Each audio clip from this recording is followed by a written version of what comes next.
You can take the Bradshaw at JBL, but you can't take the John Layfield out of the Impact Zone. Welcome back to Fog Wrestling. It's Victory Road, and all roads lead here to a recap of TNA's latest pay-per-view. Woo! Yeah, last time we seen Jeff Hardy in a Victory Road main event, it didn't go too well. It wasn't really Victory Road, it wasn't really a success. It was a disaster, but thankfully for Jeff, Nero Hardy, he was opening the show this night and not main eventing it. Absolutely. The Mephies, the Meth Hardys, whatever you want to call them, they were taking on First Class. AJ Francis and KC Navarro, boy. But before we talk about the first match, we've got some pre-show results here to look at. So, Kushida defeated Leon Slater, and Jake Something teamed up with Hammerstone to defeat Eric Young and Steve Macklin. Boggin. That seems like a match that I'm surprised was on the pre-show, though. Not the first one, no. Well, no, the first one, no, but... I mean, Hammerstone, Eric Young, Steve Macklin, they seem to be some of the guys that have been booked stronger in TNA. Jake Something, man, that's absolutely disgusting. Jake nothing.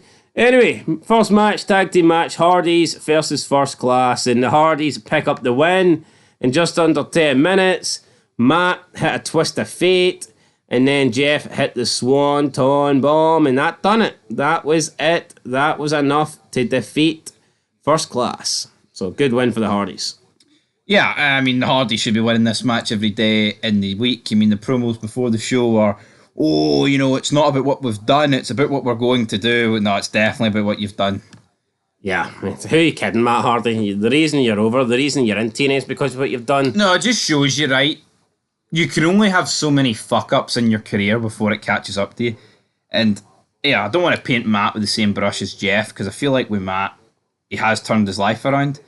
I feel like Jeff has just been on a downward spiral for, probably the best part of 2 decades. You can't tell me if the Hardys didn't have all these issues in the past that they wouldn't have top spots in WWE right now.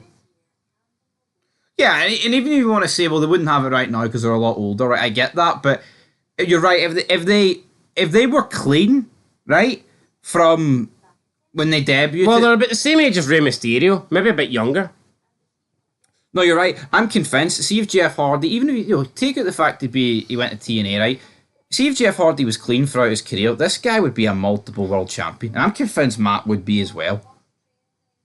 Yeah, I think so, but especially in an era see when the 2010 came, man, and Edge retired, Michaels is away, Triple H Taker are away part time, Batista's away. It's like, if there's not room for these guys to hold world titles, I don't know what there's room for. I mean, Jeff was overseeing that 08. See that time where he moved to SmackDown, around 08, 09? Jeff was big time over. No, totally. Forget. So, but yeah, they win. Brilliant. Match 2, X Division title match. Zach Wentz versus Mike Bailey. Honestly, don't care. Zach Wentz wins, and wait, Mike Bailey won. Mike Bailey won. Get it right. Official result. Hold on, we got a poisoned Rana from Bailey. When he tries another tornado kick, Wentz hits a knee. Another strike. Wentz is losing his mind. Lands a super kick, but a UFO cutter is countered into a backstabber. Flamingo driver from Bailey gets the pin. Mike Bailey wins. Just sounds like flippy dippy fake wrestling to me. I'm surprised Mike Bailey won that, honestly. Especially with... It's almost like they only had him win so he could appear on that NXT show with the belt, but he's appearing on the CW show. Weird, isn't it? Bit strange. I don't like... Mike Bailey's a nobody. Guy couldn't cut a promo to save his fucking life. I couldn't even point to him to save my life, so... The System talk backstage. Moose looks utterly disinterested in all of this. So, I don't know. Apparently that's what Wrestle headlines say. And he wasn't supposed to look like that. Right.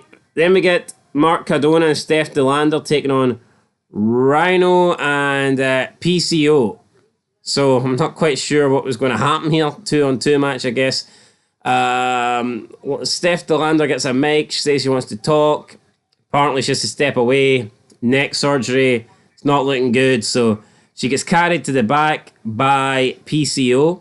And I think she just wants PCO and Matt Cardona to, sort all this out. But then Matt attacks Rhino, and he hits the radio silence to Rhino. Matt stands tall, and we get no match. So there you go. That just seems incredibly fucking weird to me.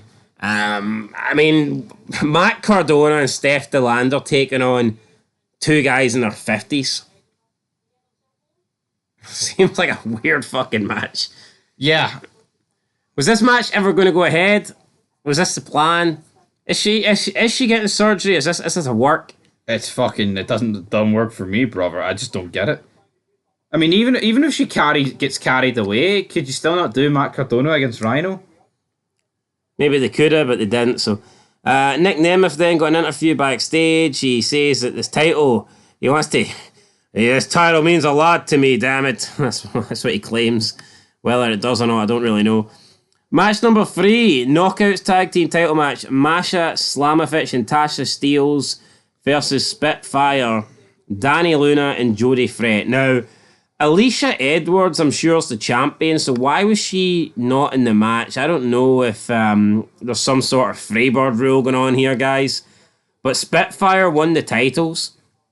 Danny Luna and Jody who the fuck are Spitfire? No idea. I mean, this is one thing holding TNA back. They don't need Knockouts Tag Team titles. There was once upon a time when I think they did. But not now. I mean, we're talking over 15 years ago. Yeah, we're not talking last week. You know? But even then, I mean, I get it. Like, the Beautiful People were an over tag team, and I mean, it kind of made sense, but even when they brought the tag, I just don't think their roster was ever big enough. I think the Knockouts division roster was good, but I don't think they ever had a big enough roster to have, women's and tag belts, but, I mean, whatever. Spitfire won. Post-match, Alicia berates Masha for the loss, and then that was pretty much it. Tasha Steelz hits a cutter to save Alicia. And that's really it, really. So Joe Hendry then grabs a mic. He wants to talk for a bit. Crowd believe in him. Crowd are chanting for Joe Hendry. They all believe. We believe. I believe. Match number 4, we get Josh Alexander versus Joe Hendry.